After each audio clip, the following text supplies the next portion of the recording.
കറുത്ത പുള്ളിപ്പടേനെ കാണുന്നില്ല കേട്ടോ. കൂടടച്ചപ്പോ നോക്കിയില്ലായിരുന്നോ?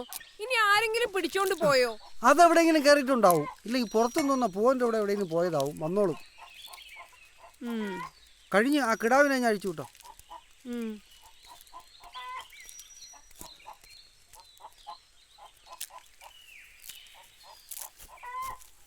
പോ.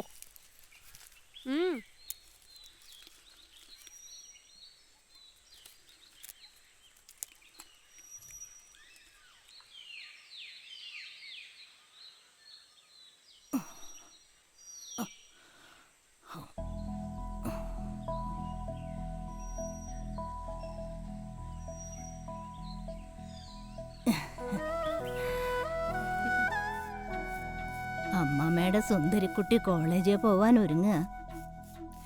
ഈ സുന്ദരിക്കുട്ടി വിളി ഒരു സോപ്പാണല്ലോ. അതെ, കുറച്ചു ദിവസമായിട്ട് കാലിന് വല്ലാത്ത മരവിപ്പ്. ആ രാമൻ വൈദ്യർ അവിടുന്ന് കുറച്ച് കുഴമ്പ് വാങ്ങാൻ പറഞ്ഞിട്ട് അവൻ ഒരു കുലുക്കില്ല. പിശുക്കനാ. എന്റെ കൊച്ചു പറഞ്ഞ അവൻ വാങ്ങിത്തരും. അമ്മമ്മയ്ക്ക് തീരെ വയ്യ. എന്റെ മുത്ത് പറയില്ലേ? പറയാട്ടോ. അല്ല ദേവികമ്മേ, എന്തിനിങ്ങനെ ഒരു പിശുക്കന്റെ മോളെ കല്യാണം കഴിച്ചു കൊടുത്തേ? അതുകൊണ്ടല്ലേ? പറ്റിപ്പോയി. ഇനി പറഞ്ഞിട്ട് എന്താ കാര്യം?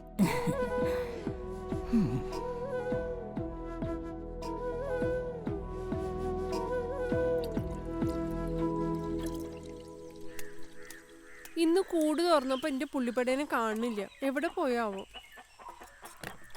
സഫിയാത്തന്റെ പൂവന്റെ കൂടെ അവിടെ എങ്ങാനും വന്ന് കേറിയിട്ടുണ്ടോ എന്തോ. അല്ലാന്റെ പഠിച്ചോനെ, ഇന്ന് ഞാനല്ലല്ലോ സീത കൂട് തുറന്നിട്ട്. എന്റെ മോളാ. ഞാനിട്ട് നോക്കിയതുമില്ല. ഞാൻ എങ്ങാനും കണ്ടാ വിളിക്കാട്ടാ. പെണ്ണെന്തി കാണിക്കണേ? സീതേച്ചേ, നിങ്ങക്ക് സന്തോഷമുള്ളൊരു വാർത്തയിട്ടല്ലോ പത്രത്തില്. പാലിന് വില കൂട്ടാൻ പോണോന്ന്. ഞാൻ എന്തിനാ ഭാസ്കരേട്ടാ നോട പറയുന്നേ? ലിറ്ററിനെ 5 രൂപ വെച്ചാ കൂട്ടുന്നേ. പിണ്ണാക്കിനൊക്കെ ഇപ്പൊ തീ പിടിച്ച വിലയാ. വൈക്കോലാണെങ്കി ഇപ്പൊ കിട്ടാനുമില്ല. എന്റെ അഭിപ്രായത്തിലേ ലിറ്ററിന് 5 അല്ല കൂട്ടേണ്ടത്. ആഹാ, കൊള്ളാലോ.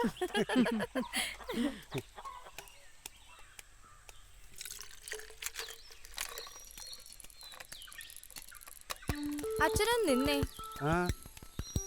അച്ഛനോട് അമ്മമ്മ എന്തേലും വാങ്ങുന്ന കാര്യം പറഞ്ഞിരുന്നോ? ഇല്ലേ? അപ്പൊ കുഴമ്പിന്റെ കാര്യോ? കുഴമ്പിന്റെ കാര്യം ഇന്ന് വാങ്ങാട്ടാ. ഇന്ന് വാങ്ങണം. വാങ്ങാം. അമ്മമ്മക്ക് കാല് വയ്യാഞ്ഞിട്ടല്ലേ? അച്ഛനല്ലാതെ മറ്റാരെങ്കിലും വാങ്ങിക്കൊടുക്കാനുണ്ടോ? ഇല്ലല്ലോ. ഈ അച്ഛന്റെ ഒരു പിശുക്ക്. ഭർത്താവിന് പറ്റിയൊരു ഭാര്യ സ്വന്തം അമ്മയാ. ചോദിച്ചറിഞ്ഞ് വാങ്ങി കൊടുക്കേണ്ടതാ. എന്നിട്ടാ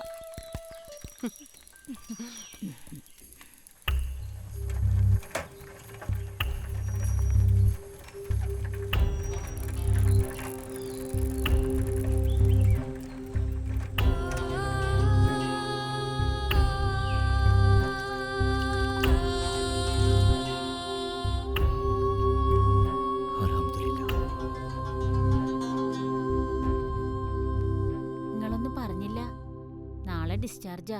ഇന്ന് മഗ്‌രിബ് കഴിയുമ്പം നമുക്ക് അവിടം വരെ ഒന്ന് പോണം. ഇല്ലെങ്കിൽ സൈറമോക്ക് അതിന്റെ മോശം.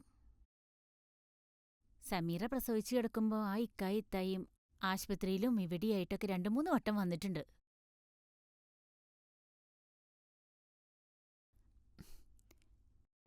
നിന്റെ അനിയത്തി പ്രസവിച്ചു കിടന്നപ്പോ നിന്റെ ഇക്കായും നാത്തൂനും ആസ്പത്രിയിലും വീട്ടിലൊക്കെ വന്നതല്ലേ? എന്നിട്ട് അവരുടെ മോള് പ്രസവിച്ചു കിടക്കുമ്പോ നിന്റെ വാപ്പയും ഉമ്മയും അവിടം വരെ തിരിഞ്ഞു നോക്കിയോന്ന് ഗഫൂറിന്റെ ഉമ്മ മോളോട് ചോദിക്കില്ലേ? ചോദിക്കും. സൈറ മോളുടെ അമ്മായിയമ്മ നിന്നെപ്പോലൊരു പരമ ബുദ്ധൂസാണെങ്കിൽ തീർച്ചയായും ചോദിക്കും. എടി ബുദ്ധൂസേ, ഈ സ്നേഹം എന്ന് പറയണത് കടം കൊടുക്കുന്ന ഏർപ്പാടല്ല. തന്നത് അതുപോലെ തിരിച്ചു കൊടുക്കാൻ. നിങ്ങളെ തത്വൊന്നും എനിക്ക് കേക്കണ്ട. ഇന്ന് ആസ്പത്രി പോയേ തീരൂ. നിന്റെ മോക്കൊരു തക്കക്കേടുണ്ടാക്കാൻ ഞാൻ സമ്മതിക്കൂല. അബ്ദു എവിടെ? അപ്പറുണ്ട്. ഇവനെന്താ നിന്ന നിപ്പ് കാണാണ്ടാവും. അതുപോലെ മുന്നിൽ പ്രത്യക്ഷപ്പെടും. മായാവിയ പാഹയൻ. ഐഷേതാ, പാത്രങ്ങളൊക്കെ കഴുകിയാ?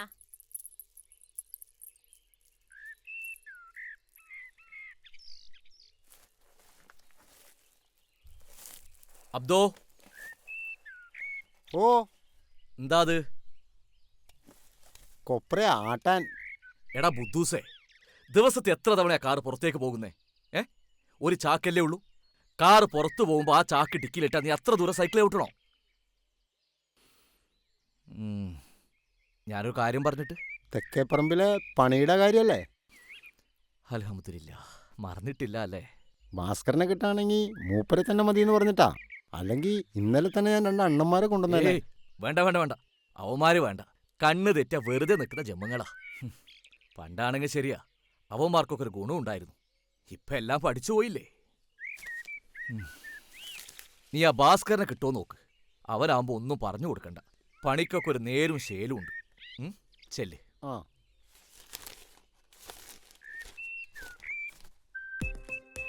ഞാൻ പറഞ്ഞതിൽ 5 പൈസ കുറച്ച് തരികയില്ല. നഷ്ടവോ? എന്തോന്ന് നഷ്ടം? എടാ, ഒരു മിണ്ടാപ്രാണിക്ക് ഇത്തിരി വെള്ളവും വൈക്കോലും കൊടുത്തെന്ന് പറഞ്ഞു ഒരു നഷ്ടവും വരാനില്ല. അഥവാ വന്നാലേ ആ നട്ടം ഞാൻ അങ്ങ് സഹിച്ച്. അല്ലാതെ പശുവിന്റെ മുലയ്ക്ക് തേയ്മാനമൊന്നും വരികയില്ലല്ലോ. നിന്റെ ഇമ്മാരി കച്ചവടം ഒന്നും എന്റെ അടുത്ത് നടക്കുകയില്ല. നീ വെച്ചിട്ട് പോയ ഫോൺ വെച്ചിട്ട് പോടാ നീർക്കോലി. അല്ല പിന്നെ 16,000 രൂപയുടെ മുതലാ. ഞാൻ അവനോട് ഒരു 500 രൂപ ലാഭം ചോദിച്ചു. അപ്പൊ അവനെ 16 രൂപയ്ക്ക് വേണം. കൊടുക്കുകയല്ല ഞാൻ. അല്ല, ഈ 500 രൂപ എന്ന് പറഞ്ഞ ഇപ്പൊ എന്നാത്തിനുണ്ട്? ഈ ഉമ്മറിന്റെ കടയിൽ നിന്ന് 2 ദിവസം ചായ കുടിക്കുന്ന കാശേ ഉള്ളത്. അത് പോയി നിനക്ക് പറഞ്ഞ നേരാ. ഉമ്മർക്കാന്റെ കടയിൽ നിന്ന് ചായ കുടിച്ചാ അത് 500-ലും തീരൂല, 1000-ലും തീരൂല. ചായക്കട പഴയതാണെങ്കിലും സാധനത്തിനൊക്കെ എന്താ? അതേടാ, എന്റെ കടയിൽ കുറച്ച് വില കൂടുതലാ. നീ ഇങ്ങോട്ട് കയറണ്ട. ഒരു 10-300 രൂപ തരാണ്ടല്ലോ, അതിങ്ങനെ എടുത്തേ. ഒരു തമാശ പറയാൻ പോലും സമ്മതിക്കൂല. എന്തേലും പാട്ടെ, ഒരു ചായ എടുത്ത്. എനിക്കിപ്പോ വേണ്ട. നിനക്കല്ല, എനിക്കാ. എടുത്തേ.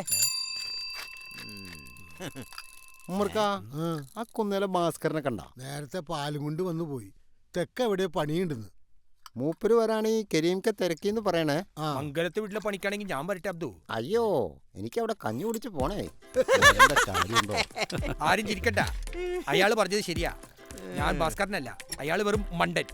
പോത്തിനെ പോലെ പണിയെടുത്തിട്ട് കണക്ക് പറഞ്ഞു കൂലി മേടിക്കാൻ അറിയാത്ത ജന്തു. പിശുക്കന്മാർക്ക് പുള്ളി എന്നൊരു പത്തിയാ.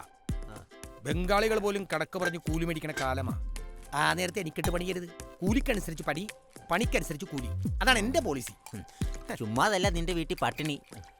അതല്ലേ ഒരു കുറവുള്ളു. അത് ഞാനങ്ങ് സഹിച്ച്. എന്നാലും ഒരു പരിധിയൊക്കെ വേണ്ടടാ.